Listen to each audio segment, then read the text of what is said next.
Vamos abrir em Atos, capítulo 2.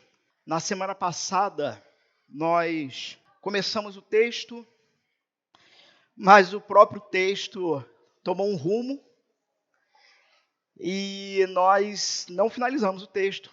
Então, hoje nós vamos fazer meio que a parte 2, ou talvez o sermão de semana passada fica quase que como uma introdução a um panorama, né, de todo o texto de Atos.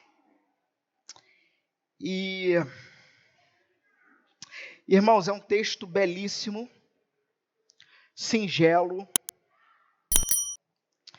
No entanto, me parece que se esse sermão de hoje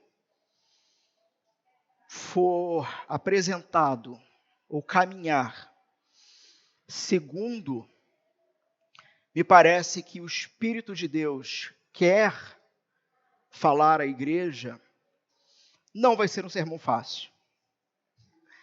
Não vai ser um sermão em que você vai sair daqui, talvez, sorrindo de orelha a orelha. No entanto, se você entende que o Senhor chama para si aqueles que Ele ama e chama constantemente a um compromisso pessoal com a palavra dEle e com Ele mesmo, então aí sim, você sairá daqui sorrindo. Você talvez possa sair daqui como tendo a experiência de Abraão no episódio em que ele tem um embate com um anjo, onde ele vai dizer ao Senhor, não vou te deixar ir enquanto o Senhor não me abençoar, não deixar minha bênção. E o ponto é que naquele episódio, Jacó perde a luta, mas sai vitorioso. Jacó tem a sua bênção. Depende do ponto de vista dessa perda ou ganha da luta, mas ele sai mancando para o resto de sua vida, mas sai com a vida mudada para sempre. Talvez saiamos mancando hoje. Atos capítulo 2, eu vou ler então, a partir do verso 42. Na sequência, faremos mais uma breve oração e os irmãos podem assentar. Diz o seguinte a palavra de Deus.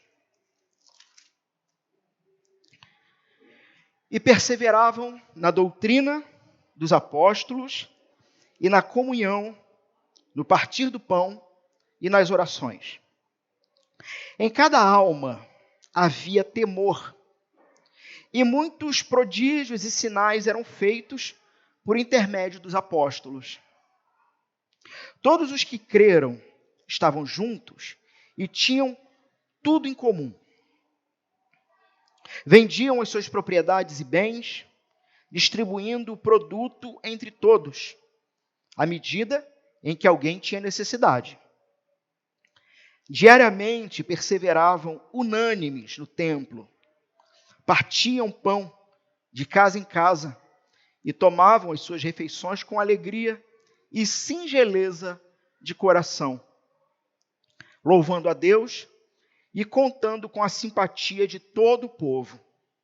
Enquanto isso, acrescentava-lhes o Senhor, dia a dia, os que iam sendo salvos. Vamos fechar os olhos mais uma vez? Senhor Deus, nos encontramos diante da Tua palavra, lida, crendo que o Senhor nos chamou mais este domingo para estarmos juntos, para cultuarmos ao Senhor e para sermos lapidados pela Tua palavra. Nós pedimos pelo Teu socorro, pelo Teu auxílio, pela Tua misericórdia, pois um pecador irá explicar e aplicar a tua palavra a outros pecadores. No entanto, pecadores arrependidos. Ou pelo menos esperamos que este seja o resultado final. Oramos assim, em nome do Senhor Jesus. Amém. Podem assentar.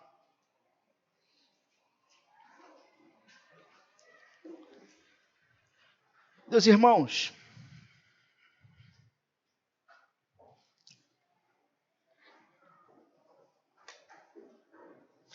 vivemos uma época, uma era, que talvez possa ser considerada, alguns chamam de pós-modernidade, hipermodernidade, algumas literaturas até um pouco já mais antigas, vão chamar de modernidade líquida. Mas o ponto é que o ser humano ele vem desde a sua criação, desde o Éden, desde o jardim, e desde o que aconteceu em Gênesis 3, lá no jardim, que foi aquele diálogo entre a humanidade e o maligno, desde aquele momento em diante, onde a humanidade se rendeu então à lábia de Satanás, à ideia de Satanás, e desobedeceram a Deus comendo do fruto. E dali então começa o que a gente poderia chamar, na própria construção do texto de Gênesis, ladeira abaixo para a humanidade, que começa com a desobediência humana, né, em relação a Deus, e aquilo vai caminhando ao ponto do assassinato do primeiro ser humano, e a coisa vai degringolando, né, a ponto do Senhor resolver liquidar com todos, mas preservar Noé e os seus. Mas mesmo assim, com aquela preservação de Noé e dos seus com o dilúvio, não adianta. Deus preservou a linhagem da semente. Que semente é essa?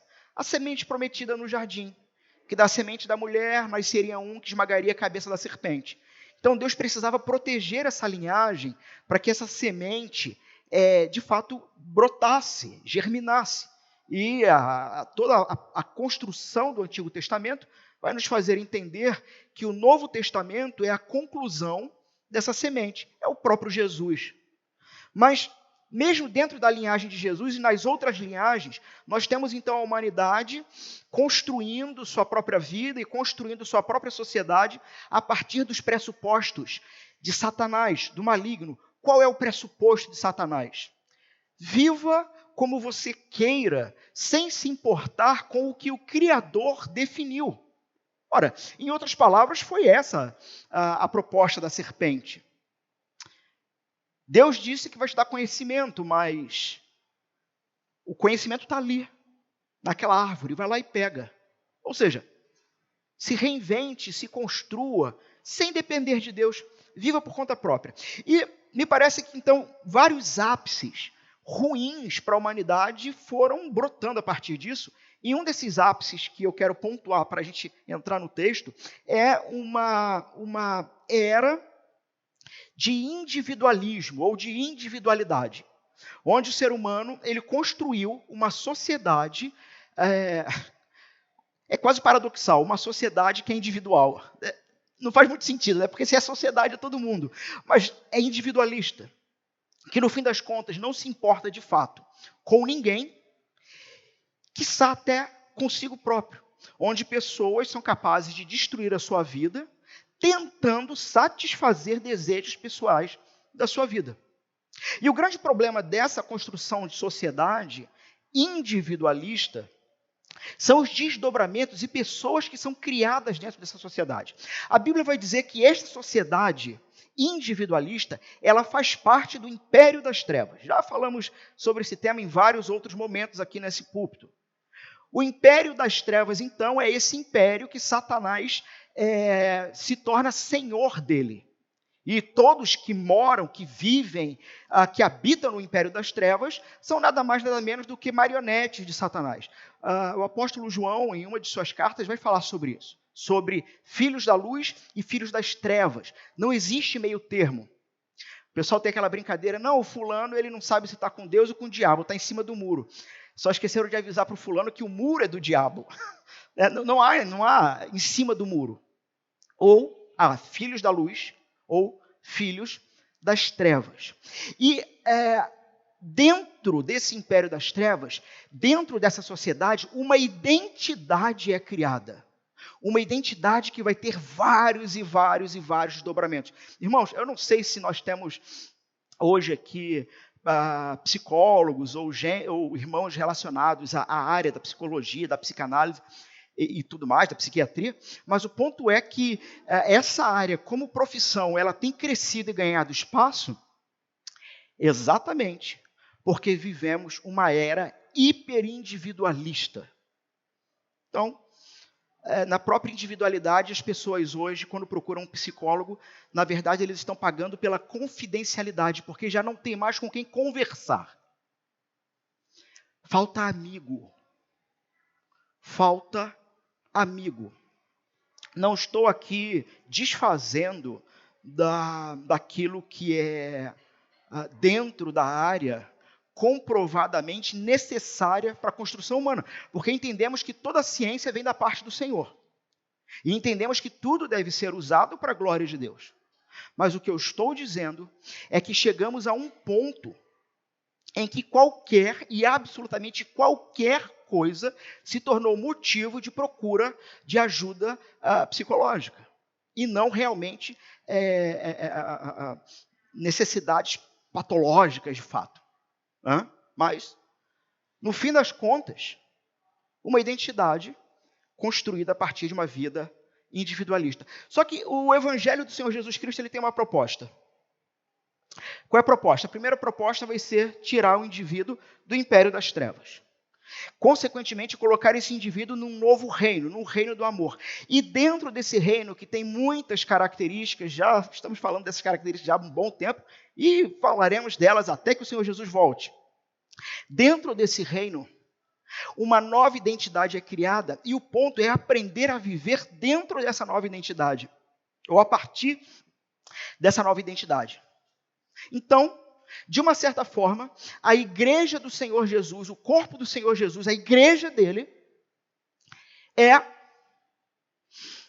uma resposta prática, observável, quase que lógica, para um mundo que está desesperado em busca de sentido, e em busca de amigos, em busca de pessoas que realmente se importem com eles.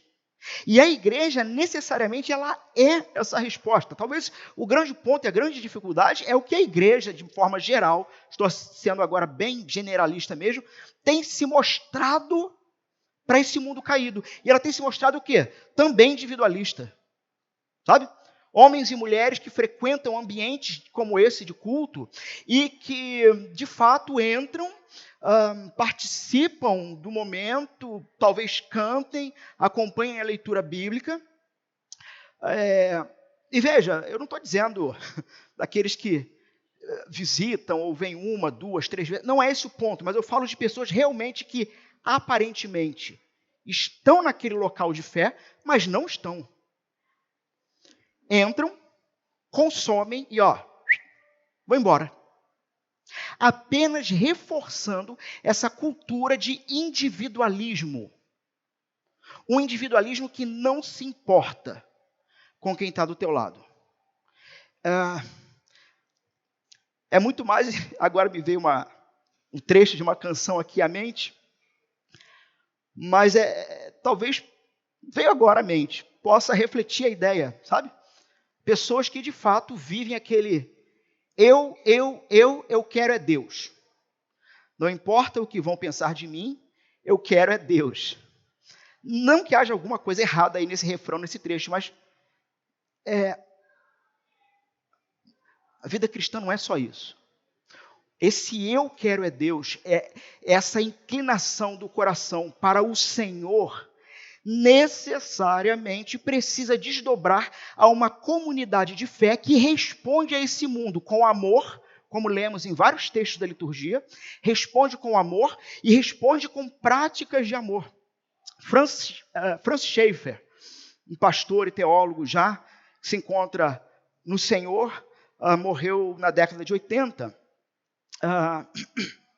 ele vai dizer que a igreja do Senhor Jesus, a igreja cristã, é a apologética definitiva. Para quem não sabe do que se trata a apologética se trata da defesa da fé, do estudo da defesa da fé ou do ataque a heresias. E então Francis Schaeffer vai dizer o seguinte: a igreja do Senhor Jesus, ela é a apologética definitiva, que não tem argumento. Por quê? Olhe para a maneira como a igreja vive entre ela e entre os que não são dela. Olhe para a maneira como essa igreja é, aonde ela está. E se de fato for uma igreja bíblica, não há argumentação para dizer que ela está errada. Irmãos, não existe contraproposta ao amor. Argumente contra o amor. Diga que o amor está errado. Diga que a prática de amor está errado. Acuse alguém e o condene por praticar dentro da fé cristã esse cuidado uns com os outros e com aqueles que não são da fé cristã. Então é dentro desse contexto que o Francis Schaeffer vai dizer: a igreja cristã é a apologética definitiva, porque você não precisa ficar discursando, apenas apresente ela às pessoas e deixe que as pessoas se envolvam com ela. E ela pode sair do meio do ambiente dessa igreja saudável e dizer o seguinte: olha, eu posso até não crer nesse Deus deles, mas eles creem. E tanto creem que esse Deus deles exige determinadas práticas ou questões, sabe, que eu não conseguiria fazer, mas eles fazem com uma alegria incrível. Então, essa é a proposta de Jesus e da sua igreja. Sermos o contraponto dessa sociedade, dessa era individualista. Então, na semana passada, nós, para fazer inclusive ponte com o texto, né, que estamos expondo, na semana passada, falamos sobre a descida do Espírito Santo, Pentecoste, que está logo no capítulo anterior. A igreja, então, cheia do Espírito. O apóstolo Pedro prega, 3.000 se convertem, e você tem agora ali o nascimento de uma nova igreja. O próprio Deus planta ali, a partir dos seus 12 apóstolos, os 120 discípulos iniciais que estavam ali. Agora o que era 120 virou 3.120, e assim, de um dia para o outro. Você tem a plantação de uma igreja pelo Senhor Jesus, e não somente isso, mas você tem uma igreja realmente avivada.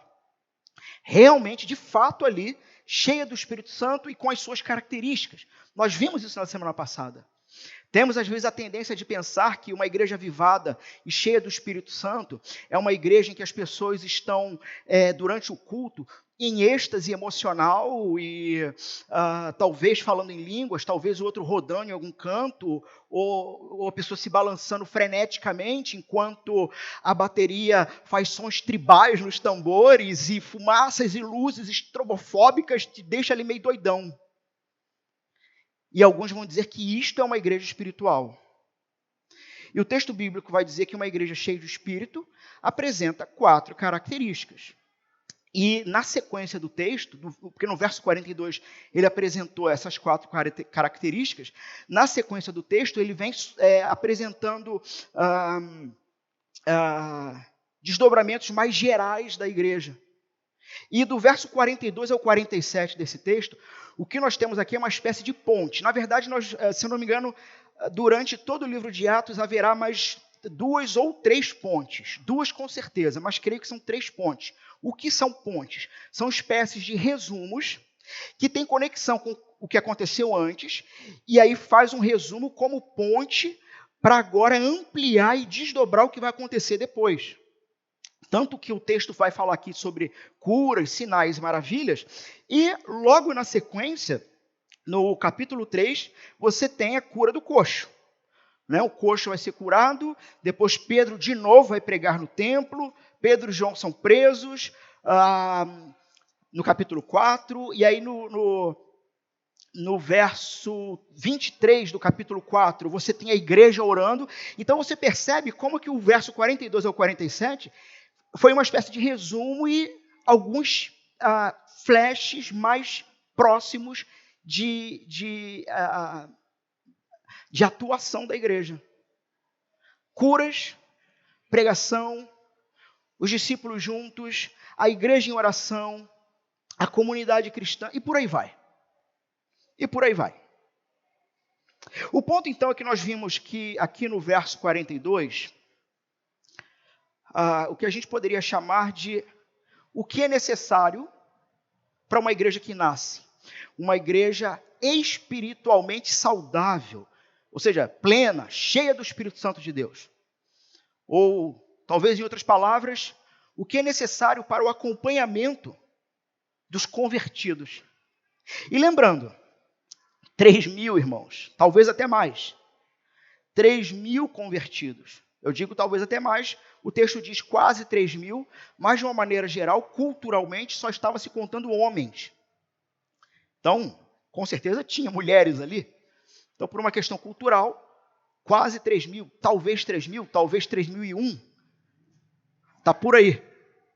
Mas você tem então, como eu disse na semana passada, o Espírito Santo plantando essa igreja e já abrindo um seminário teológico.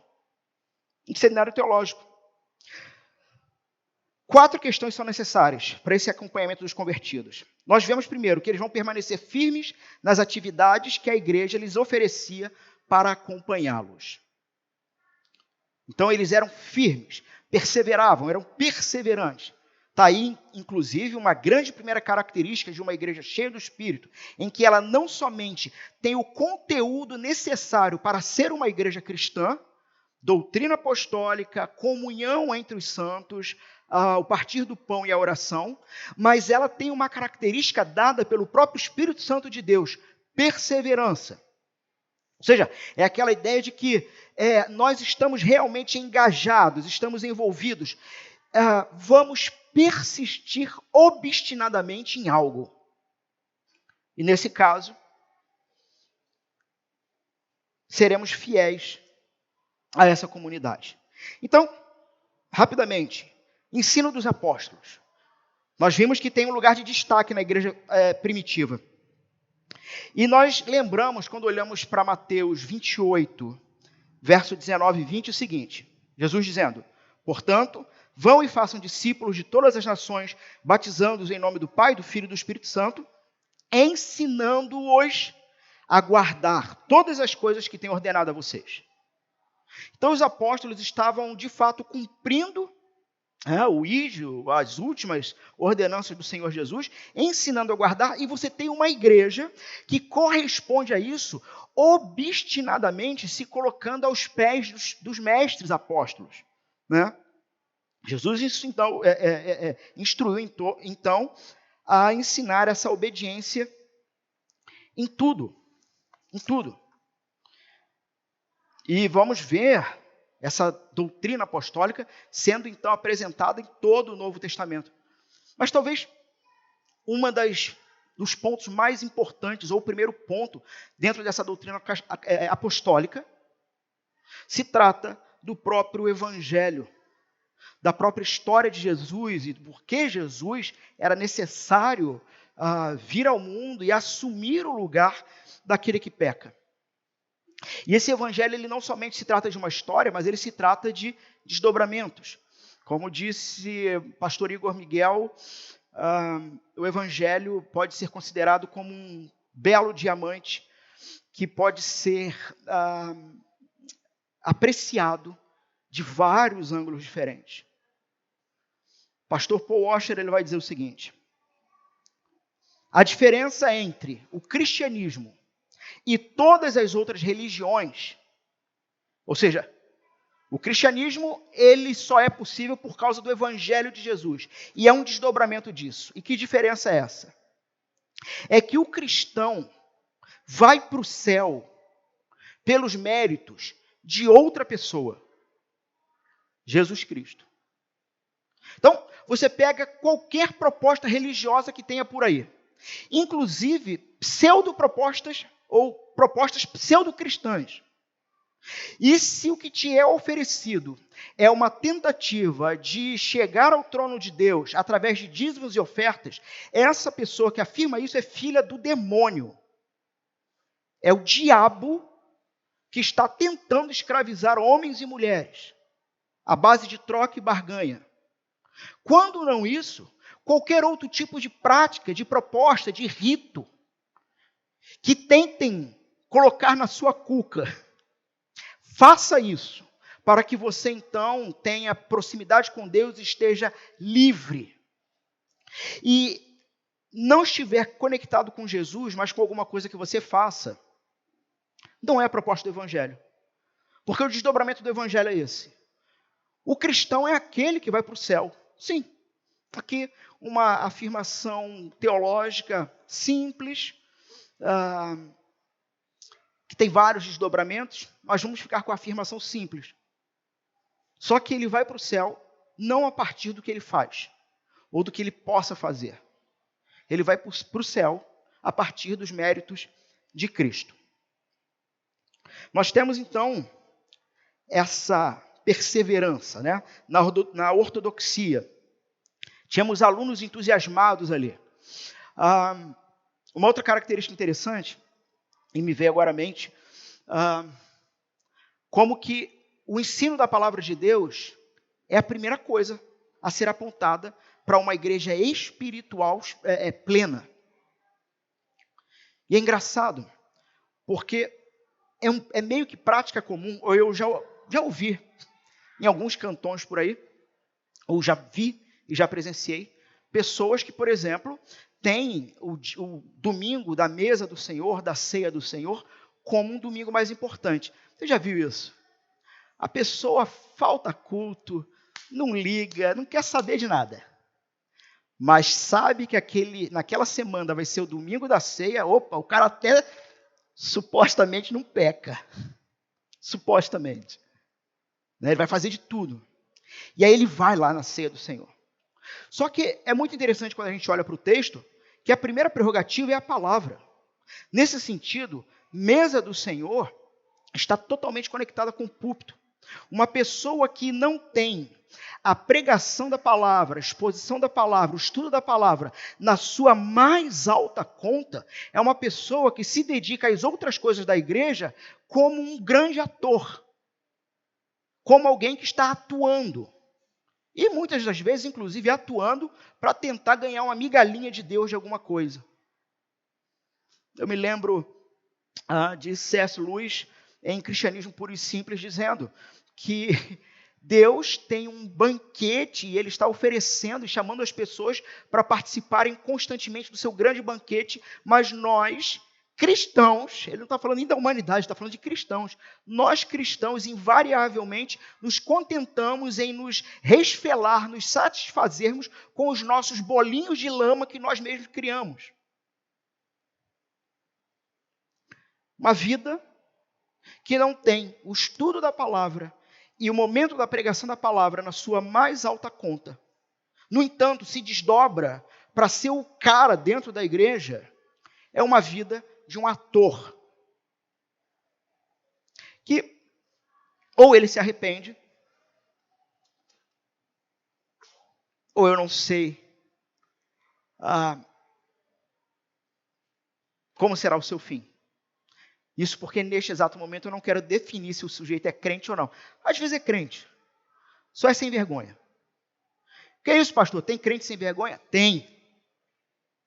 Tem, porque são pessoas que saíram do império das trevas, que viveram a vida toda a partir de cosmovisões estranhas à fé cristã, e agora entraram na fé e, infelizmente, talvez por não estar numa igreja sadia, saudável, não passou por, de fato, um discipulado bíblico cristão e não vive dentro de uma comunidade cristã saudável. E o cara, quer dizer, é individualista, então o cara ele continua, de certa forma, vivendo aquilo que ele vivia antes, só que agora ele não bebe, não fuma e não transa fora do casamento. E ele acha que ele é cristão por isso. Não é. Não é. Ser cristão não é parar de beber, parar de fumar e parar de transar fora do casamento. Não é. No entanto, biblicamente, o sexo seguro, o pessoal fala muito de sexo seguro, né? Sim, Deus criou o sexo seguro, se chama casamento. Ponto. Né? Mas, então, muitos têm essa prática. Mesa do Senhor ou afazeres cristãos mais importantes do que a palavra.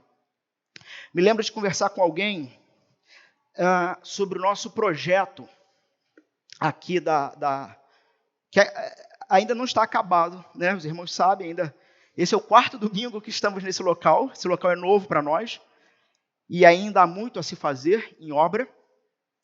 E eu me lembro de alguém falar sobre se não vamos ter cozinha e coisa e tal. E não vamos ter cozinha para fazer comida e vender, não. Será uma cozinha funcional apenas para utilidades específicas, não é?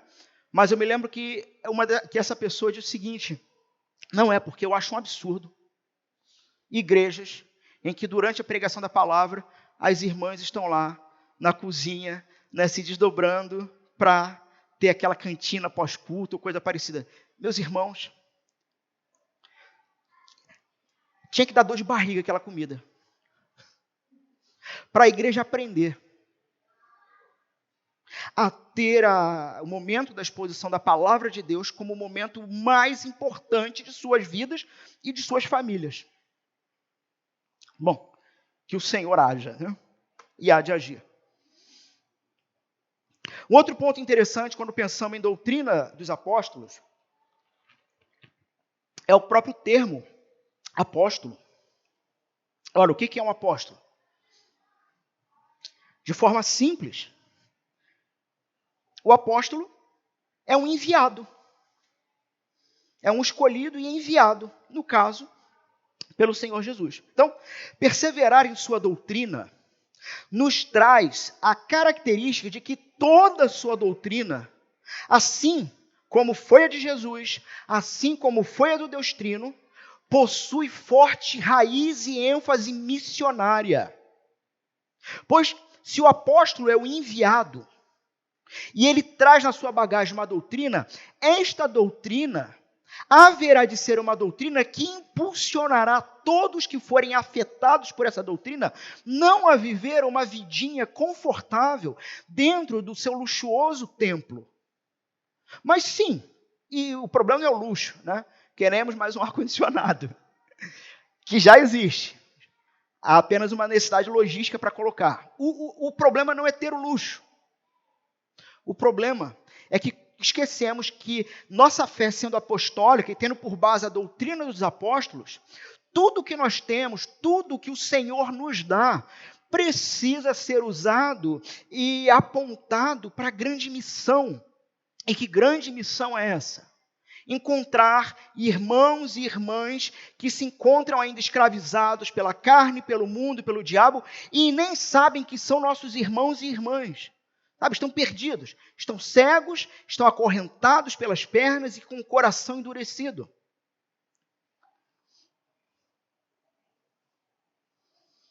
Perseverar, então, na doutrina apostólica é perseverar num corpo de conhecimento que tem como objetivo reorientar a sua vida. Então, essa é a primeira questão. A palavra de Deus precisa reorientar a sua vida, rearrumar a forma como você pensa família, como você pensa trabalho, como você pensa. E na sequência, não te deixa ali, mas te envia. E muitas vezes como ovelha no meio de lobos. E muitas vezes te levando, inclusive, à perda da própria vida. Como historicamente sabemos disso, e atualmente basta uma pesquisa nos países onde a fé cristã é extremamente perseguida, e homens e mulheres cristãs perdem sua vida por causa da sua fé. Ou seja, te orientar e te enviar, nunca doutrina pela doutrina, sabe? Nunca vamos ver quem sabe mais.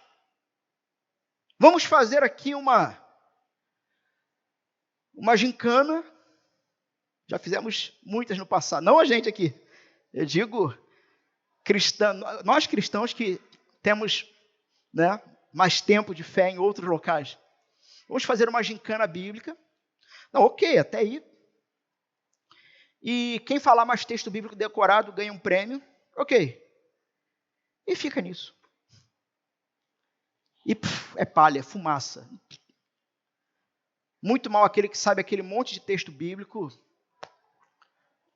Às vezes, nem como crente se revela. Ora, quantos homens e até mulheres que se apontam como pastores e ministros e têm diversos textos bíblicos decorados, eu não tenho essa memória toda. Mas que no fim das contas você olha para eles e fala, do que adianta? Não serve para nada. Não serve para nada. Então, não é a doutrina pela doutrina, mas é a forma que você vive, ou a forma que você vive, irá de fato descortinar o quanto você entendeu da teologia de Jesus e o quanto essa teologia de Jesus te afetou, te comprometeu.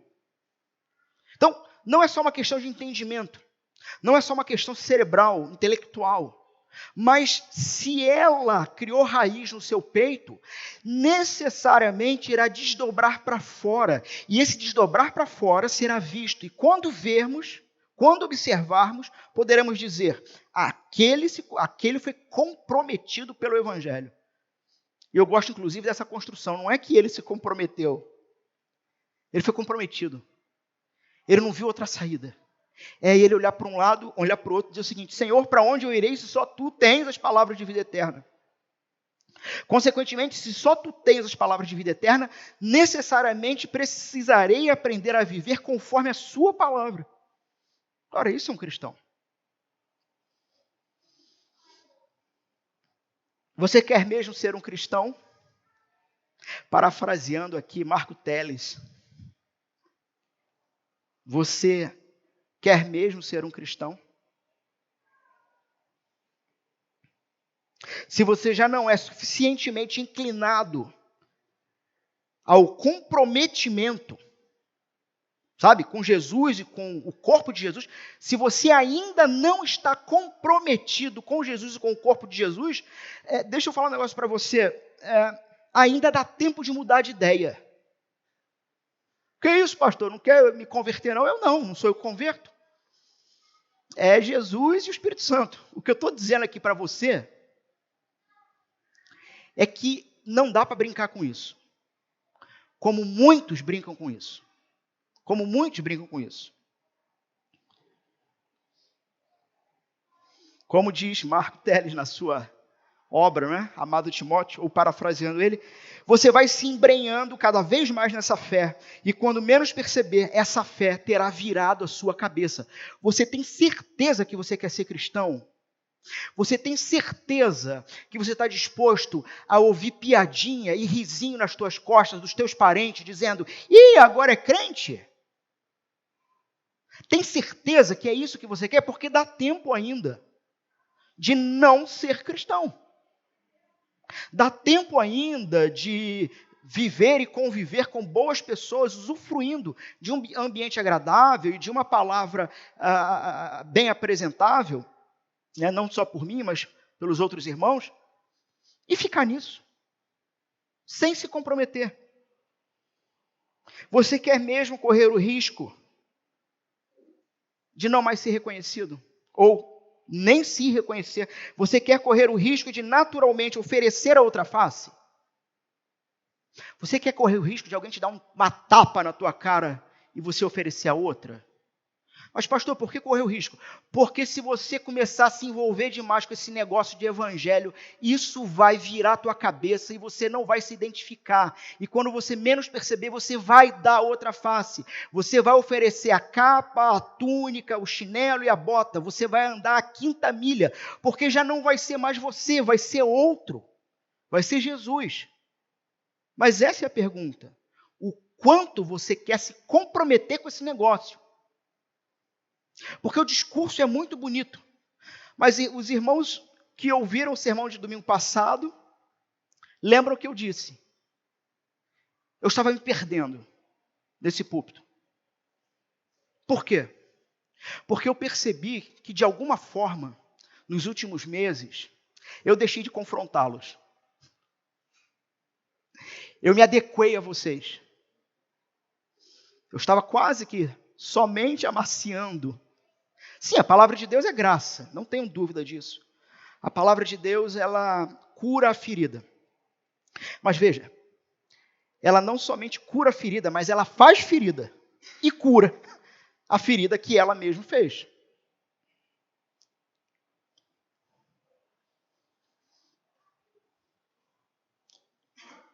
Você quer se envolvendo com esse tal de evangelho de verdade, correr o risco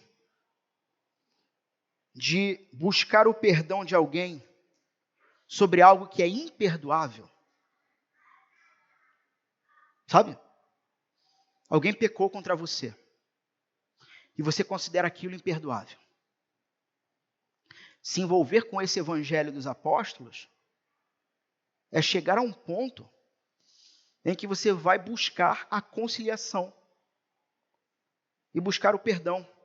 E talvez você diga, mas pastor, é imperdoável. Ora, e o que Jesus fez com você?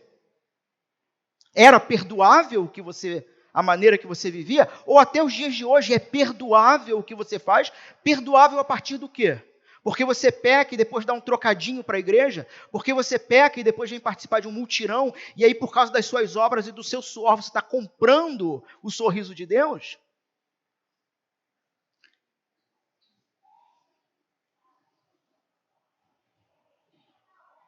Você sabe que o seu pecado é imperdoável. Quem se envolve com o evangelho não tem dúvida disso. Mas você também sabe que Deus matou o filho dele para poder te perdoar.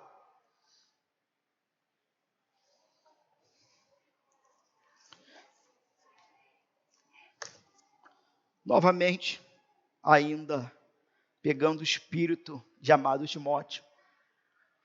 Se você se envolver demais com esse negócio de evangelho, você chegará ao ponto de perder algumas coisas que qualquer outro consideraria deveras importante. Seu próprio bem-estar, talvez. As ideias do evangelho irão bagunçar a sua cabeça. As ideias do evangelho irão bagunçar a sua vida. O quanto você quer se comprometer com isso. Porque se você não quiser se comprometer com isso, ainda dá tempo de sair fora. Perseveravam na comunhão. Perseveravam na comunhão, meus irmãos, porque lugar de quem vai aprender a viver a nova vida de Jesus é dentro da igreja. Quem foi retirado do império das trevas para ser colocado no reino do Filho do amor é aquele que necessariamente não somente tem sede da palavra de Deus e de estar aos pés do mestre e dos mestres que Deus envia para a sua vida, mas que o local do desenvolvimento disso é na comunhão dos irmãos, sabe? Se dedicar a aprender é a teoria da coisa, mas só aprendemos de fato praticando. É muito bonito a gente fazer um estudo bíblico e falar de perdão, de arrependimento, de ser bom marido, bom pai, bom vizinho. É muito bonito. Sabe, está na casa de um dos irmãos, ou está comendo um lanche e a gente está com a Bíblia aberta, e é delicioso isso também, não só pela comida, mas o assunto. Mas, irmãos, o bicho pega mesmo, é quando pisa no teu pé, num ambiente em que o texto diz, perseveravam obstinadamente em comunhão. Porque é no local da comunhão que você vai ter a oportunidade de praticar a teoria que você tanto ama, que é o estudo bíblico, o estudo teológico. Via de regra, os novos cristãos, ali lembre-se, 3.000 cristãos, via de regra, os novos cristãos aprendem a importância da Bíblia por meio da comunhão. A Bíblia é um livro estranho para muitos novos convertidos. Ao verem que aqueles que o procuram com amor, estudam a Bíblia, ensinam-na, citam-na, aplicam-na e falam sobre a sua importância para a vida, percebem que também tem que começar a estudar. A vida comunitária te muda. Pastor, minha vida não muda. Vários fatores vão ser importantes para a gente falar sobre esse tema. Mas uma das grandes perguntas que eu vou te fazer é: como vai sua vida devocional com Deus, sua leitura bíblica? Como você tem que conta a exposição da palavra ou um estudo bíblico? Mas mais ainda, o quanto você ama a igreja do Senhor. E o quanto você vai fazer absolutamente tudo o que for possível e necessário para estar com seus irmãos diante do Senhor. Porque este é o ambiente que o Senhor criou para te mudar. É esse o ambiente. Lembramos também que essa ideia de koinonia ou comunhão tem uma ideia de compartilhamento. Nós vemos isso na sequência do texto. Compartilhar. Mas também denota intimidade e também denota amizade. E aí é interessante como o termo comunhão é aplicado em outros contextos. Eu separei 2 textos bíblicos. 2 Coríntios 13:14 diz, olha o que diz o texto: que a graça do Senhor Jesus Cristo, o amor de Deus e a comunhão, é a mesma palavra, no grego, do Espírito Santo, sejam com todos vocês. 1 Coríntios 10:16. Não é fato que o cálice da bênção que abençoamos é a comunhão do sangue de Cristo? E não é fato que o pão que partimos é a comunhão do corpo de Cristo? Irmãos, por que eu fiz esse link? A comunhão do Espírito, a comunhão do corpo e do sangue de Jesus. Porque se comunhão tem uma ideia não somente de compartilhamento, mas também uma ideia de intimidade e amizade, veja, meus irmãos, olha que interessantíssimo.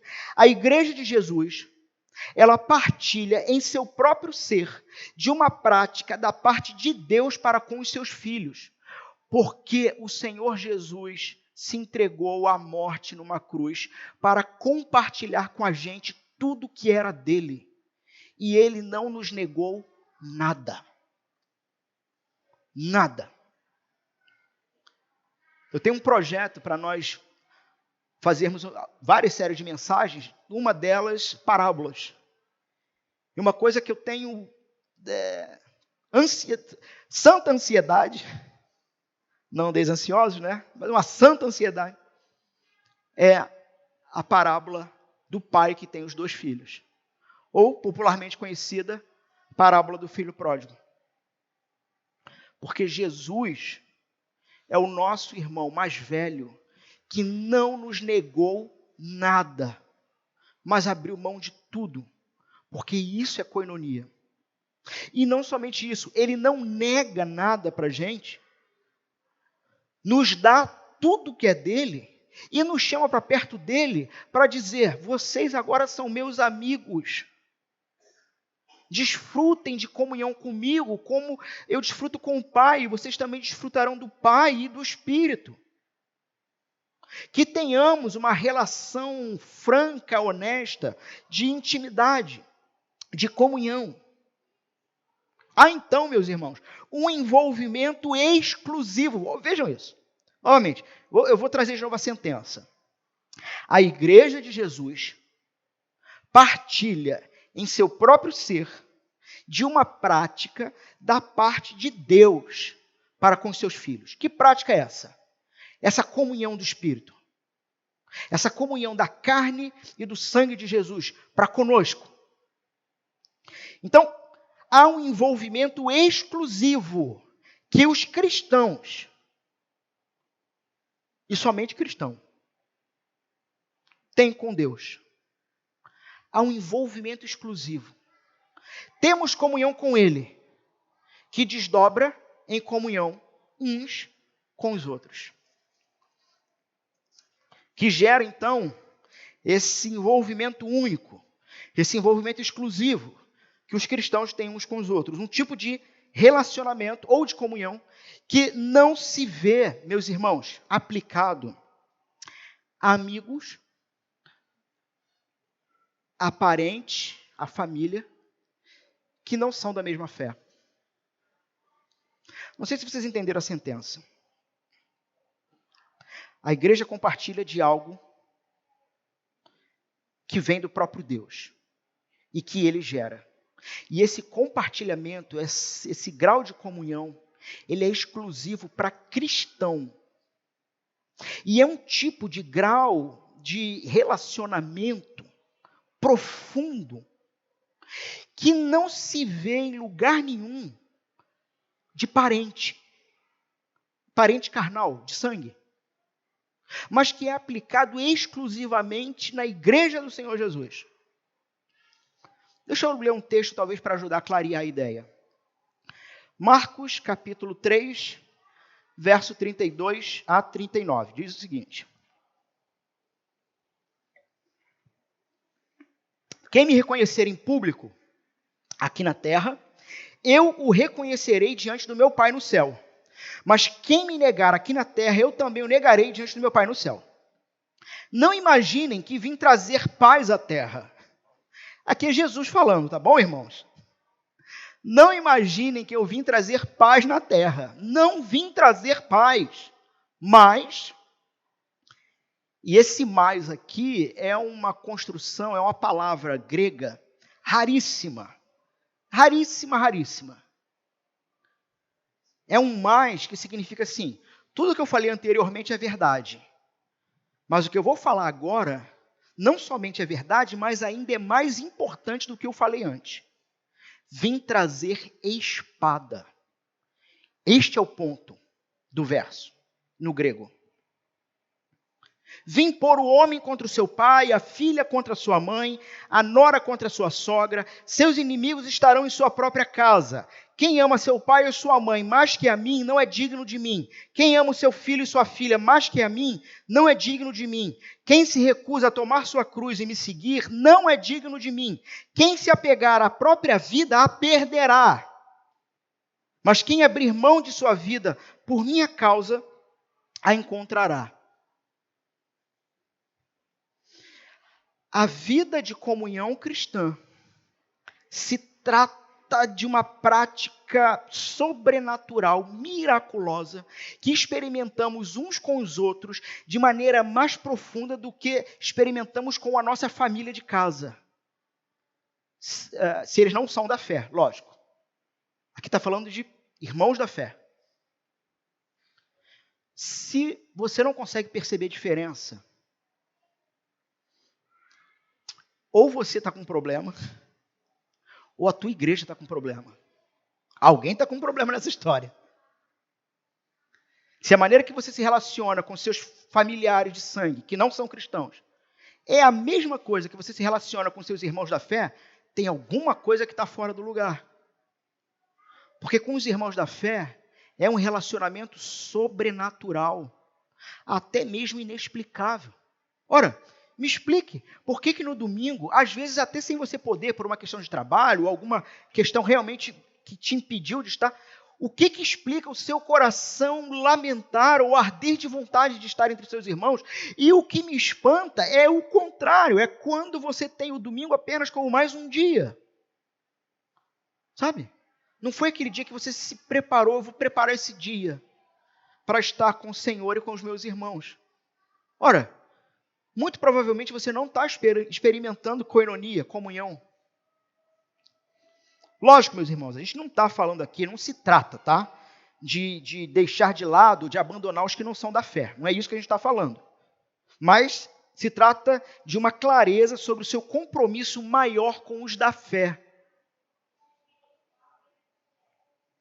Partir do pão e oração, ambiente cristão. Partir do pão. Nos lembramos do que havia nas comunidades no passado, onde o próprio apóstolo Paulo, em 1 Coríntios capítulo 11, vai falar sobre uma festa chamada Ágape, festa do amor, onde se tornou muito comum até então, mas se perdeu ao longo da história essa prática de que a ceia do Senhor ela era servida também numa refeição, onde em algum momento da refeição se parava tudo para a celebração da ceia do Senhor. E olha que interessante então, quando a gente olha para essas características da igreja espiritualmente plena, você tem o ensino dos apóstolos, a comunhão e a oração. As três são atividades espirituais. Concordam comigo? Ensino dos apóstolos, a palavra de Deus, essa koinonia e a oração são atividades espirituais. Sabe o que significa?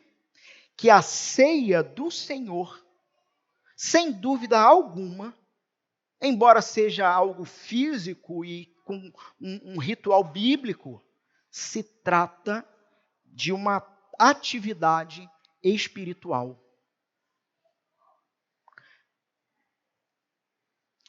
Antes eu tinha dito sobre pessoas que não se importam com pregação, mas acham que ceia é tudo na vida.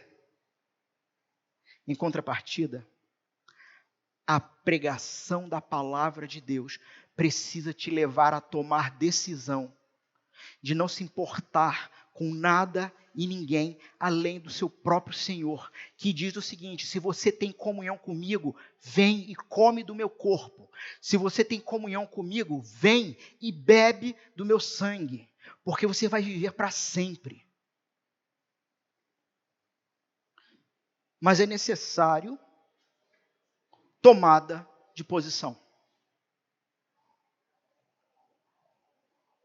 As orações, a gente vê, elas não somente eram individuais, mas também comunitárias, no templo, de casa em casa. Só que são orações, meus irmãos, agora a partir de um novo pressuposto. Qual o pressuposto? Primeiro, os pressupostos de Cristo que ele apresenta. E um grande novo pressuposto, completamente incomum para um judeu, é o fato de que Deus pode ser chamado por nós de Pai. Pai é o Deus cristão. Alá não é pai. Buda não é pai. Ou qualquer outra proposta de divindade não se apresenta como pai. Então, o pressuposto agora de uma oração comunitária se trata de uma igreja que ela constantemente, é uma prática dela comum, se juntar e falarem com o seu pai. Mas não somente o termo pai é novidade, então, para uma cultura judaica, mas você tem um termo em aramaico chamado Abba, que talvez uma tradução simples e não infantilizada é querido. Meu querido pai. Jesus é aquele que nos faz filhos de um querido pai. Mas fora de Jesus, ele não é o querido pai. Ele é o Deus santo, santo, santo, que está irado com a prática pecaminosa humana. E o juízo há de chegar. Mas em Cristo, você é preservado desse juízo. E o seu discurso e a sua oração, junto com os seus irmãos de fé, é: querido Pai, meu irmão, um Deus que se revela nos dando a liberdade de o chamar de querido Pai, não há de ser um Deus que vai cuidar de nós? Vocês têm noção disso? Vocês já viram aquela coisa assim? Eu posso chamar de você ou de senhor, né? E a pessoa te dá a liberdade de chamar de você, ou mantém o protocolo e diz: é senhor. Esse senhor, que continua sendo o senhor, disse o seguinte: quanto a vocês que estão no meu filho, se reúnam, porque eu os chamei para perto de mim para reunir vocês. E reunidos, não tenham mais medo de mim, mas tratem comigo como um querido pai.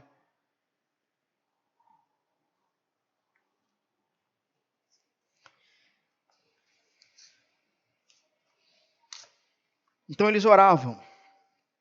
João Crisóstomo, um expositor bíblico do século IV, ele vai definir oração de uma maneira singela. Orar é conversar com Deus. Falamos na semana passada sobre o quão pouco temos orado.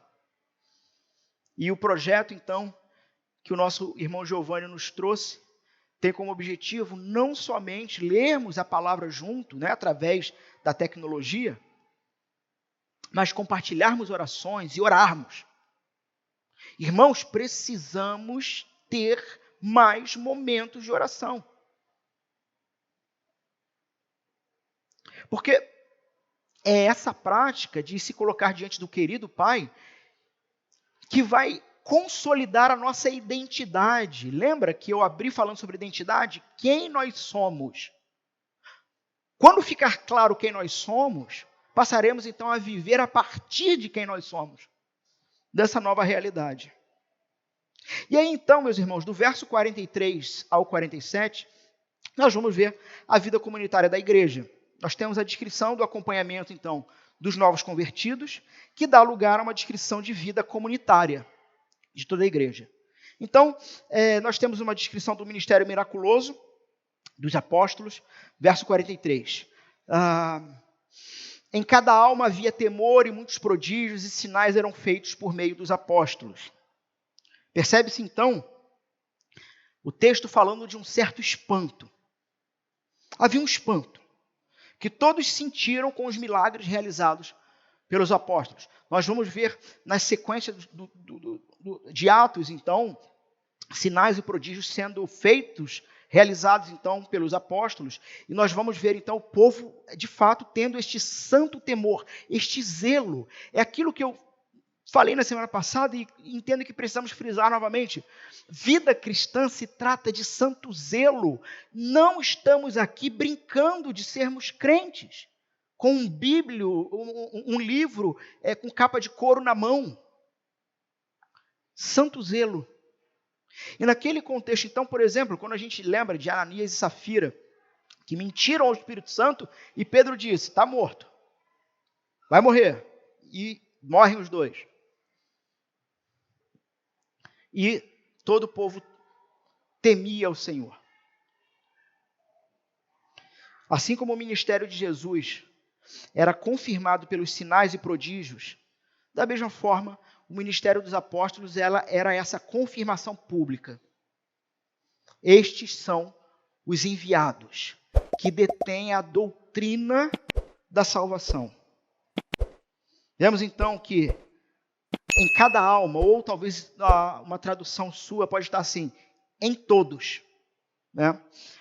O termo aqui pode ser traduzido como todos ou em cada alma, pode se referir tanto a crentes quanto a não crentes que viram e ouviram o que estava acontecendo na igreja. Essas pessoas viram claramente, meus irmãos, Deus está trabalhando. Esses milagres também poderiam ser sinais para os judeus de que a nova era que eles tanto esperavam estava surgindo. E aí nós temos então uma descrição mais geral da comunidade da igreja nos versos 44 a 47. Os que criam se reuniam num só lugar e compartilhavam tudo o que possuíam. Vendiam propriedades e bens e repartiam o dinheiro com os necessitados. Então, desdobramentos agora dentro, de forma mais geral, dentro dessa comunidade de fé. Irmãos, é interessante quando a gente olha para os verbos originais do texto, eles se encontram num tempo imperfeito. Ou seja, essas vendas aqui, elas aconteciam conforme necessidades. Surgia a necessidade, havia esse movimento da igreja do Senhor.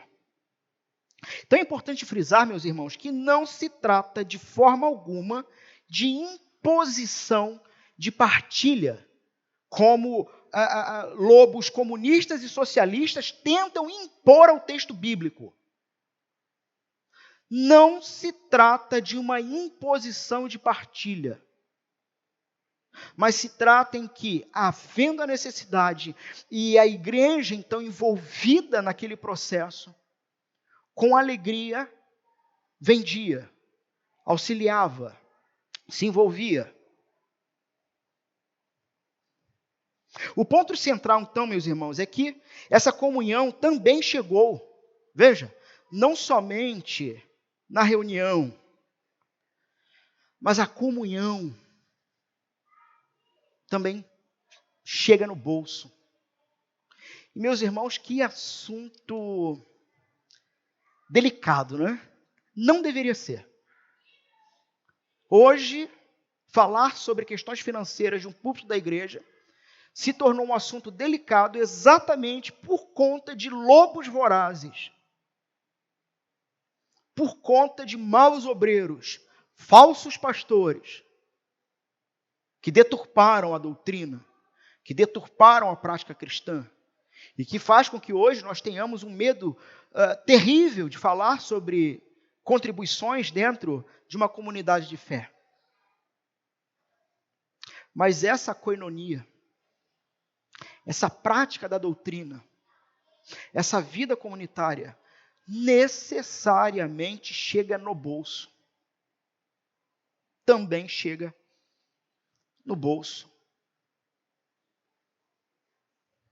Irmãos, enquanto preparava esse esboço, esse sermão, eu fiquei muito tentado a estender um pouco mais esse tema. Mas eu não creio que seja justo, nem com os irmãos e nem com o texto bíblico. Haverá momento oportuno para estudos e pregações concernentes a dízimos, ofertas e generosidade. Mas não percam essa realidade de vista desse texto. A ação do Espírito Santo também chega na bolsa, no bolso, onde olhamos as necessidades, onde olhamos para os nossos irmãos. Sabe? Não faz sentido, por exemplo, a mesa administrativa está pleiteando um material de som aí, porque o nosso tem, vira e mexe, hoje graças a Deus deu certo, mas vira e mexe dá uma pipocada ali. Então estamos fazendo uma cotação. Não faz sentido gastarmos R$6.000 em aparelhagem de som nova, quando podemos ter irmãos entre nós que não conseguem comprar o gás. Não faz sentido isso. Não faz o menor sentido isso.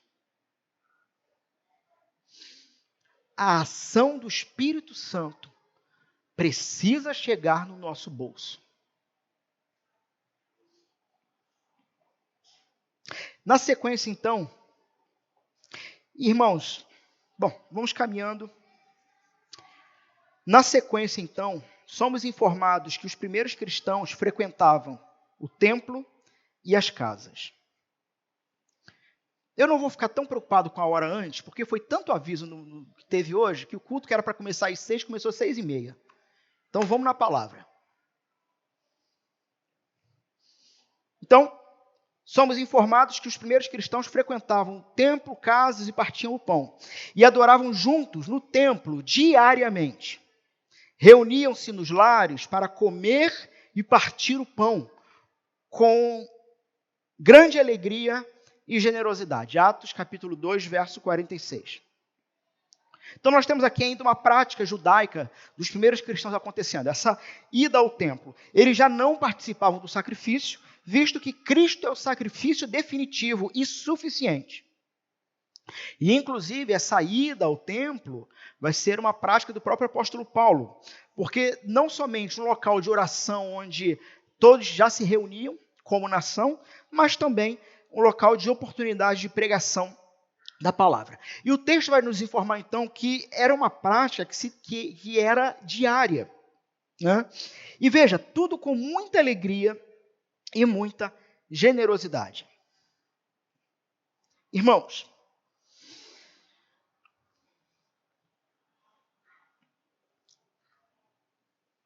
vida cristã se trata de alegria e generosidade. Ou, algumas versões, singeleza de coração. Uma pergunta prática.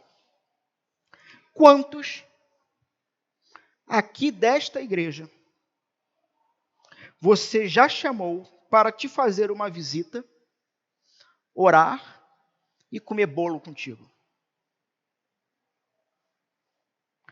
Porque eles tinham diariamente esse tipo de prática com alegria e singeleza de coração. Se você não fez ainda, por que não o fez? Do que você tem medo? Lembrando, meus irmãos, que esse tipo de prática não deve ser um programa da igreja, mas deve ser o resultado de vida em comum. Compartilhar com seus irmãos deve ser o prazer da sua vida. Mas isto, meus irmãos, não será um prazer e alegria se de fato você não estiver profundamente comprometido com Jesus. Então perceba, vamos arrumar aqui, como diz o outro, botar a carroça atrás do boi. Vamos arrumar esse negócio. Só será um prazer e uma alegria se de fato você estiver comprometido com Jesus e com o rebanho de Jesus. E eis aí, então, um bom termômetro para a sua vida. O quanto você quer que os seus irmãos estejam em sua casa ditará para você mesmo o quanto você está comprometido com Jesus e com a família de Jesus. Então, veja, a solução aqui, meus irmãos, não é se forçar a chamar as pessoas para a sua vida pessoal, mas é em se dedicar suficientemente ao Senhor Jesus a ponto de você não saber mais quem é você e só viver a partir de Jesus. Você acha isso radical? Isso é cristianismo. O resto é conversa. O resto é comunidade supostamente de fé cristã, mas fake, pueril, que só serve para te entreter, que não te leva de fato a se envolver. O termo, então, aqui, generosidade, ele pode ser literalmente traduzido como simplicidade, sinceridade de coração. Nós temos, então, aqui, meus irmãos, uma ideia de um relacionamento franco, sabe? Honesto. Um relacionamento honesto. Lembra que nós falamos sobre o cuidado com a cultura da gentileza? Sabe, aquele sorrisinho treinado no rosto, para parecer agradável a todo mundo, mas que no fim das contas você não se importa. Então, o termo aqui está apontando para uma devoção simples, sabe? Ausência de fingimento, simplicidade, generosidade, singeleza de coração. O que o texto está nos dizendo é que o objetivo não é impressionar ninguém, mas o objetivo é ter a alegria singela no coração de ver o sorriso nos lábios do seu irmão. Alegria singela no coração de olhar para o seu irmão e você proporcionar a ele sorriso. E quando alguém sorri para você, como é que você reage? Como é que a gente reage? Sabe aqueles videozinhos de bebezinho rindo, fazendo alguma coisinha no Instagram? Que tu vê aquele vídeo? Qual é a sua reação? Qual é a sua reação quando tem um monte de gente dando gargalhada? Tu não sabe nem qual é o motivo. O que você faz junto? Você responde como? Sorrindo.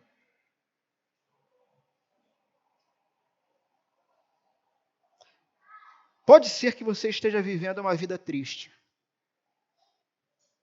mesmo sendo cristão. É possível ter uma vida triste, mesmo sendo cristão. Talvez você diga, pastor, eu tenho me dedicado em oração, tenho me dedicado na leitura da palavra do Senhor, mas nada muda. Talvez você só esteja querendo resolver o seu problema, e isso faz de você um egoísta. Talvez o que você esteja buscando no Senhor seja apenas e tão somente se sentir bem. E você perdeu toda a essência do que é ser cristão e viver com os da fé. Provavelmente, meus irmãos, a solução, ou parte da solução para essa sua tristeza, é se inclinar mais para os seus irmãos, buscando o sorriso deles. Porque quando nós sorrirmos para você, com singeleza de coração, o seu coração vai se alegrar. Quando você proporcionar ao seu irmão alegria simples, você vai ficar feliz junto. E vai se alegrar profundamente e de maneira incompreensível. Quando o povo de Deus então se reúne e desfruta da comunhão, louvar a Deus vai ser o resultado natural. Verso 47, sempre louvando a Deus e desfrutando a simpatia de todo o povo. E a cada dia o Senhor lhes acrescentava os que iam sendo salvos. Somente o coração alegre e singelo que desfruta da comunhão, atenção aqui de novo, eu vou ler novamente.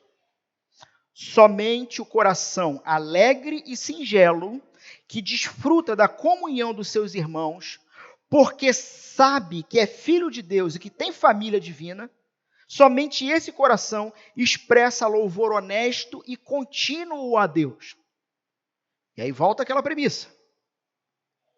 Uma vida que está construída distante de todos os pressupostos que falamos aqui, mas que frequenta ambiente religioso, na hora do culto, fecha os olhos e cai até uma lágrima, é teatro. É catarse emocional para não dar câncer. Sabe, para não somatizar no corpo. Aí você procura um ambiente emocionalmente que te leve a êxtase. E você realmente acredita que está louvando a Deus. O louvor ao Senhor só é possível para crente. Se o sujeito não é crente, ele só assiste. Porque só pode louvar a Deus quem está em paz com Deus. E só está em paz com Deus quem estiver em Jesus. E uma vez estando de fato em Jesus, você tem que estar inserido em tudo que está aqui. A verdadeira comunhão, então, centra-se em Deus e ajuda as pessoas a se lembrarem das coisas boas que Deus fez. E que, por sua vez, produz, então, louvor no coração. Então, se trata de uma fé que se retroalimenta, sabe? Você se lembra do que Deus fez, ou a pessoa se lembra do que Deus fez e nos faz fazer a mesma coisa pelos outros. Eu lembro que meu pecado imperdoável foi perdoado por Deus. Eu lembro que Deus se inclinou para mim mesmo quando eu não merecia. Eu me lembro que Ele deu tudo o que Ele tinha para mim sem pedir nada em troca. Eu me lembro que a alegria dele não era nada que eu pudesse oferecer a Ele, mas era o simples fato de que agora eu estava com Ele. E desdobro isso agora para fora de mim. Sabe? Como fonte de água que jorra para fora e mata a sede de outras pessoas necessitadas. O que nos alegra, então, quando fazemos isso e voltamos para o próprio Deus, em louvor, gratos por Ele ter mudado a disposição do nosso coração. Qual era a disposição do nosso coração? Vivermos para nós mesmos, mas agora agradecemos a Deus porque não vivemos para nós, mas para Ele e o louvamos por isso. Este novo e vital tipo de vida comunitária tem a capacidade de conquistar a admiração, então, daqueles que não acreditam, desfrutavam da simpatia de todo o povo. Enquanto isso, a igreja cresceu em número, seus membros, e a cada dia, irmãos, era constante. E a cada dia, sabe? Não era ocasional, não era esporádico, mas era a vida do povo. E a cada dia, o Senhor lhes acrescentava. O Senhor, meus irmãos, não dorme. Sabe quem está trazendo aqueles que precisam ser salvos? O Senhor. Quem converte? O Senhor. E nós? Enquanto Ele está cada dia trazendo o que acrescentava, nós usufruímos da sua graça. Nós não fazemos absolutamente, então, meus irmãos, nada por obrigação, mas fazemos porque não entendemos mais uma forma diferente de viver. Estamos felizes uns com os outros. E acrescentava aqueles que iam sendo salvos. Ou seja, só entra no povo quem realmente é salvo. Deus não acrescentou na igreja pessoas sem salvá-las antes. Por isso, meus irmãos, o nosso zelo com a mesa do Senhor, o nosso zelo com o batismo cristão.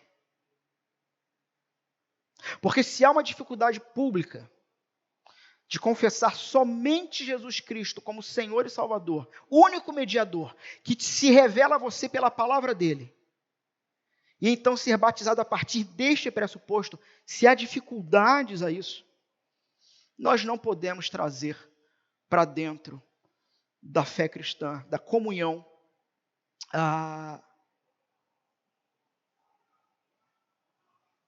da comunhão pública.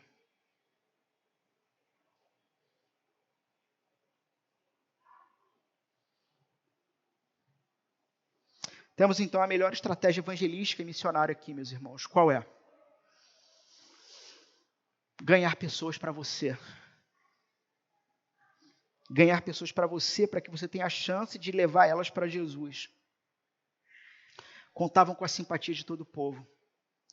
Historicamente, os cristãos sempre foram reconhecidos pelo mundo como pessoas boas, gentis, doces, agradáveis de se conviver, e sendo perseguidas e mortas exatamente por praticarem a compaixão e misericórdia. Olhe para as pestes que assolaram a humanidade ao longo dos anos, e você vai perceber que enquanto todos se afastavam, eram os cristãos que iam lá cuidar. Muitos morreram, muitos foram preservados. Olhe para os cristãos historicamente se envolvendo e impedindo que crianças, na era romana, fossem deixadas para morrer, porque era uma prática comum em Roma, abandonar as crianças ou em montes ou na janela para que alguém levasse. E os cristãos iam lá e recolhiam para que não morressem. É um absurdo cristãos hoje apoiando governos que apoiam o aborto. É um absurdo isso. Não faz o menor sentido isso. A fé cristã sempre defendeu a vida. Inclusive afirmando que para proteger, se necessário for, o fraco, lobo tem que ser abatido. Ou seja, não é me acovardar, mas é me colocar firme entre o que precisa ser preservado, mesmo que eu perca a vida por isso. Deus, então, é o verdadeiro evangelista. Nos lembramos da palavra do apóstolo Paulo em 1 Coríntios 3. Eu semeei, Apolo regou, mas Deus deu o crescimento. De modo que nem o que semeia, nem o que rega contam, mas somente Deus que faz crescer. Certamente que Deus usa nossos esforços, usa a nossa vida, no seu projeto missionário, mas no fim, irmãos, a salvação é exclusiva do Senhor. O seu povo, então, é o mostruário do que Ele quer para todos os povos. Que mostruário é esse? Estão sempre juntos, eles amam isso. São alegres, são verdadeiros, amam o Senhor e o louvam em espírito e em verdade. Amam a perfeita lei do Senhor porque sabem que diante dessa lei que os condenava à morte, eles estão livres da condenação, porque Jesus cumpriu toda a lei necessária e morreu em nosso lugar para que não fôssemos julgados mais segundo regras da lei, mas agora segundo regras do amor. E só quem é nascido de novo ama e se deleita com isso. Conclusões e aplicação. Para não cristãos, uma palavra aqui de esperança.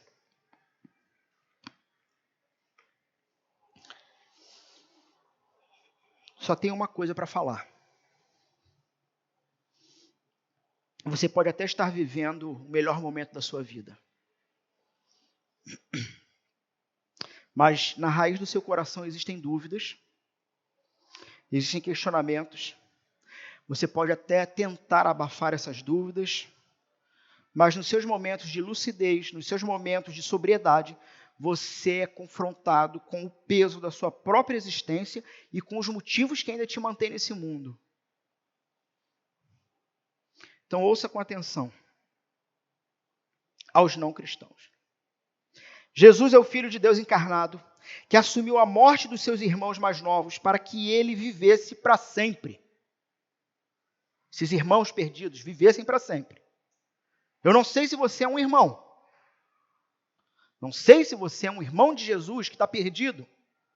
Mas se essas verdades lhe ardem o coração, é bem possível que seja. Arrependa-se dos seus pecados e creia que Jesus Cristo é suficiente para te perdoar os pecados e te salvar. E agora uma aplicação para cristãos. Uma palavra de exortação. Porque salvo você já é. Se você já sendo cristão, tomar a decisão de se comprometer de fato com Jesus e com o povo dele, você já vai estar dando um grande passo. Já será um grande passo. Sabe? Parar de faltar culto por qualquer tolice. Já vai ser um bom negócio.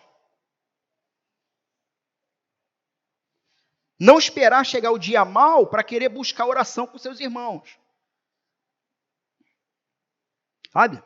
Se você gastar os melhores anos de sua vida, toda a potência do seu vigor, reservando o resto, a sobra e o cansaço para o Senhor, não fique surpreso no dia em que perceber que toda a sua vida espiritual foi palha. Palha.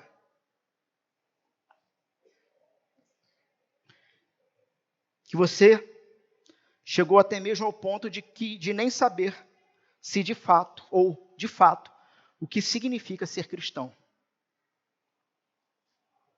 Talvez você não seja. E tenha que fazer o que eu disse ao não cristão. Se arrependa e creia que Jesus é suficiente para mudar toda a sua história e toda a disposição do seu coração.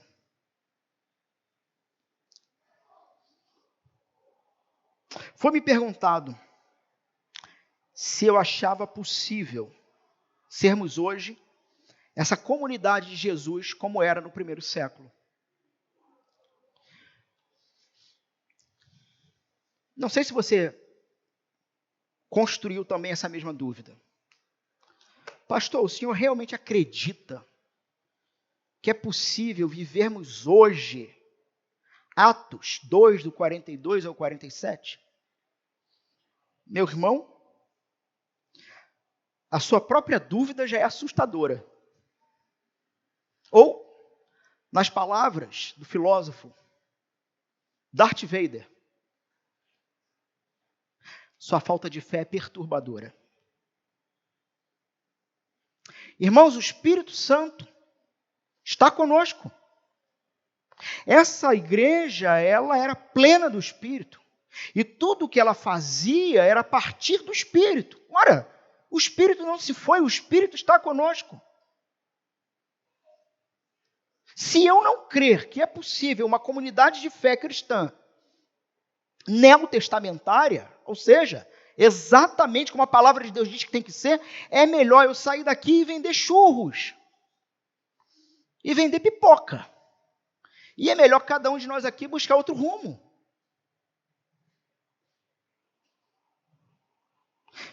Mas essa dúvida que é assustadora, de certa forma, não é, de certa forma, a culpa não é sua. Ou não é somente sua. A culpa é dos pastores que te pastorearam. A culpa é das igrejas em que vocês dedicaram suas vidas. a ponto de cinicamente perder de vista Atos 2, do 42 ao 47, e se contentar em dizer isto era para aquele tempo.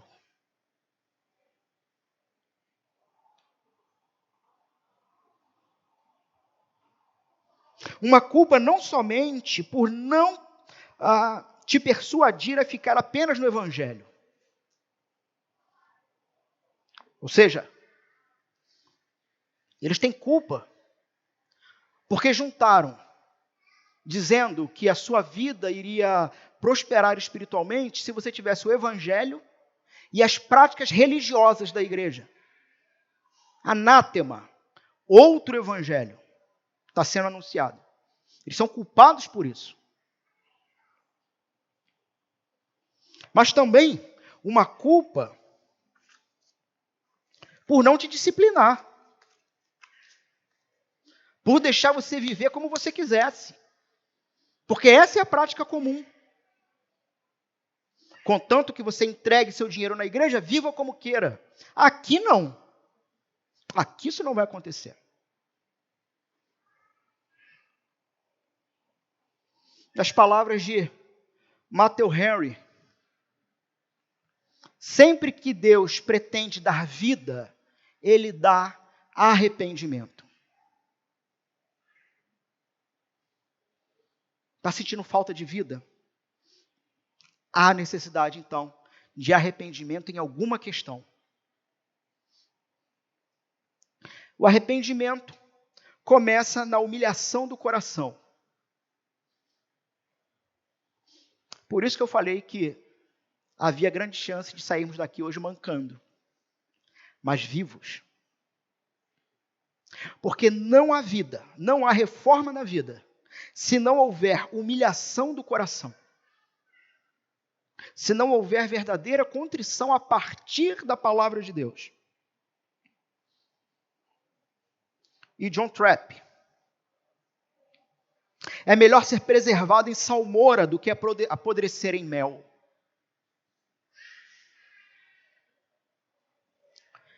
Os irmãos que estão aqui há mais tempo sabem que deste púlpito não é só salmoura que sai.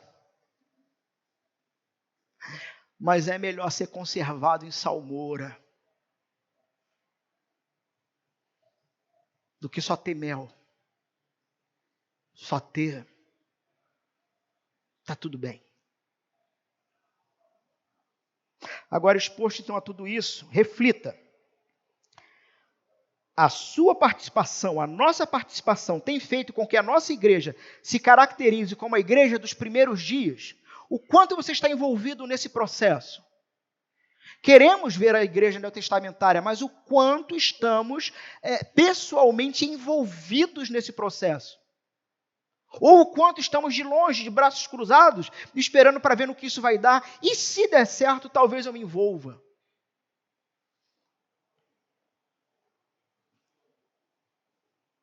Lembre-se, meus irmãos, hoje você se encontra num outro ambiente. Hoje você se encontra em uma das poucas comunidades cristãs sérias em Nova Iguaçu. E, irmãos, me perdoem, aqui não é orgulho nem arrogância, mas é um fato. Não estou dizendo que nós somos a única. Pela graça de Deus, existem várias, mas não são maioria. Não são maioria.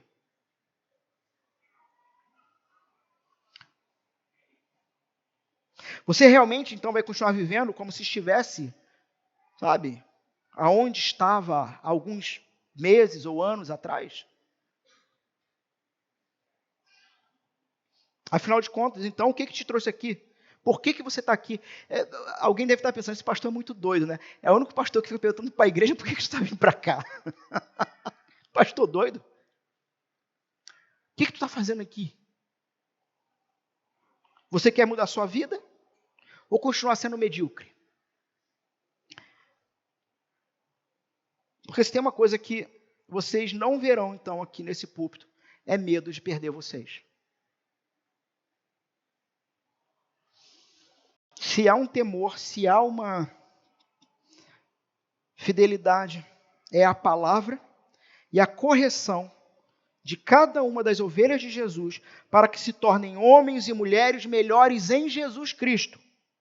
E eu não vou negociar isso. Eu não vou vender minha alma e eu não vou vender minha saúde em negociata. Como seria então sua comunidade de fé? Pense por um instante. Se todos os membros fossem iguais a você. Como seria? Ou nas palavras de Francis Chan, como ficaria a sua igreja se todas as pessoas tivessem o mesmo grau de comprometimento que você tem? O que ia acontecer?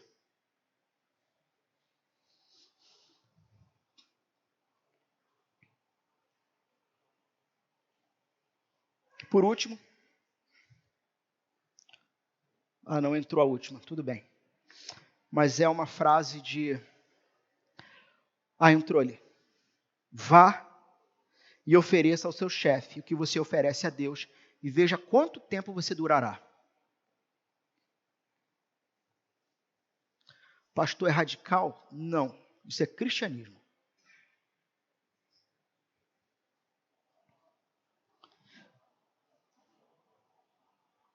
Vá e ofereça a mesma dedicação, o mesmo empenho, o mesmo comprometimento. Sabe? Da forma como você vive com Deus, viva o seu casamento e veja quanto tempo você fica casado.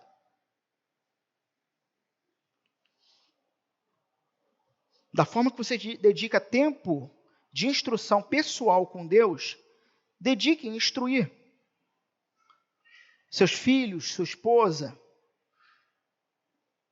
No fim, vão virar bandidos e ratazanas que te odeiam.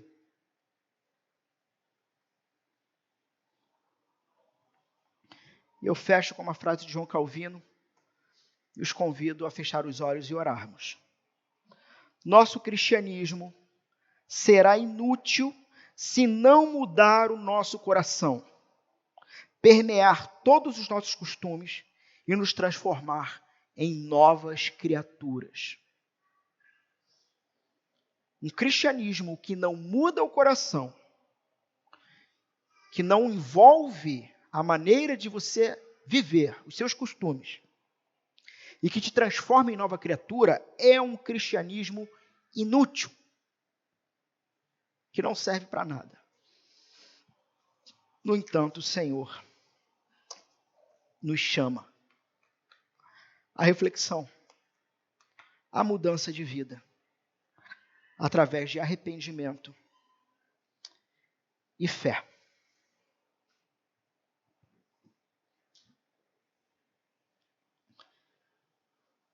Vamos fechar nossos olhos.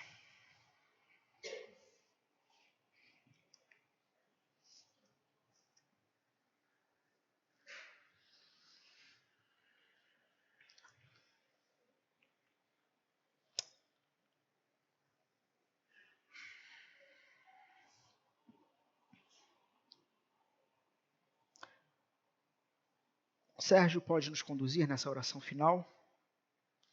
E na sequência, vamos receber a bênção do Senhor. Senhor, somos gratos por o Senhor nos repreender dia após dia, nos repreender a cada domingo, porque é assim que nós temos a consciência de que o Senhor nos ama e o que o Senhor exorta àqueles que o Senhor ama. Nós estamos aqui reunidos domingo após domingo, talvez sem saber o que é ser uma igreja. Mas, Senhor, não podemos sair daqui hoje da mesma forma que nós entramos, sair com o mesmo pensamento de igreja que nós tínhamos quando nós entramos. Nós somos chamados a viver uma vida contigo, a viver uma vida com os nossos irmãos. Como podemos olhar para o Senhor, falar que nós amamos o Senhor, enquanto nós olhamos para o nosso irmão e falamos algo de errado, ou que o pecado dele é maior do que o nosso? Senhor, nós somos chamados a nos arrepender de todos os nossos pecados. Nós somos chamados a voltar ao primeiro amor, a voltar de joelhos, arrebentados pela Tua palavra, porque é isso que o Senhor faz conosco. o Senhor nos chama para ser algo muito maior do que somente cristãos que oram em suas casas e vivem suas vidinhas dia após dia, a vida cotidiana. O Senhor nos chama para viver uma vida com a tua igreja, com o teu povo. E Senhor, talvez agora, depois de ouvir toda essa palavra, de ouvir toda essa mensagem, ouvir como o Senhor nos exorta, agora o sentido da palavra eu amo meu irmão e eu amo o Senhor, talvez tenha mudado. Porque agora nós podemos entender exatamente o que o Senhor nos chama e o que o Senhor fala conosco nessa noite. Senhor, eu te peço de todo o meu coração que ninguém saia daqui hoje sem estar arrependido dos seus pecados, sem estar arrependido da maneira como anda a vida. Senhor, muito obrigado, porque o Senhor tem sido muito bom. A tua graça tem nos cobrido dia após dia. E nós podemos ver o teu amor em tudo que o Senhor faz em nossas vidas. E como nós já ouvimos várias vezes, essa mensagem não foi para talvez um irmão que não veio. Essa mensagem foi para nós que estávamos aqui sentados ouvindo. Essa mensagem foi direto para o nosso coração. E não de uma maneira diferente. Pedindo, Senhor, teu perdão pelos nossos pecados, que são muitos pecados mesmo, e que nenhum deles merecia perdão nenhum. Mas o Senhor, com a tua infinita misericórdia, falou: eu quero vocês. Eu não me importo com o pecado de vocês, porque eu vou entregar o meu filho para que vocês vivam em paz, para que vocês sirvam uns aos outros, para que vocês amem uns aos outros. E agora nós olhamos para aquela cruz com Cristo crucificado, e agora sabemos o significado que nós éramos para estar ali. Aquela justiça que foi imputada em Cristo Jesus não era para ter sido ele, era para ter sido a gente. Era para ter sido cada um de nós. E o Senhor pega todos os nossos pecados, coloca em cima de Cristo. E agora, graças a isso, a sua bondade, infinita misericórdia, o Senhor nos chama de amigo. O Senhor nos chama de filho. E nós podemos te chamar de Pai querido, Senhor. O Senhor é o nosso querido Pai, de uma maneira que nenhuma religião, nem nenhum outro Deus se posicionou a ser chamado. E o Senhor fala para nós que nós podemos chamar o Senhor de querido Pai. Senhor, que cuidado é esse? Depois de tantos pecados, que a palavra que Paulo disse que a sua graça me basta e o seu poder se aperfeiçoa na nossa fraqueza, que nós venhamos ter consciência disso, que só a tua graça nos basta, e que a partir de hoje venhamos viver uma vida como verdadeiros cristãos, que não abandona essa doutrina, que não abre mão do irmão quando está caído e o deixa caído. O Senhor nos chama a ajudar esse irmão que está caído, que nós venhamos nos importar mais com cada irmão aqui presente e com cada irmão que também irá surgir. Que o Senhor essa noite nos abençoe e nos guarde, porque o Senhor é soberano e a tua vontade e a tua graça é o suficiente para nós. Muito obrigado, Senhor, em nome do Senhor e Salvador Jesus. Amém. Amém.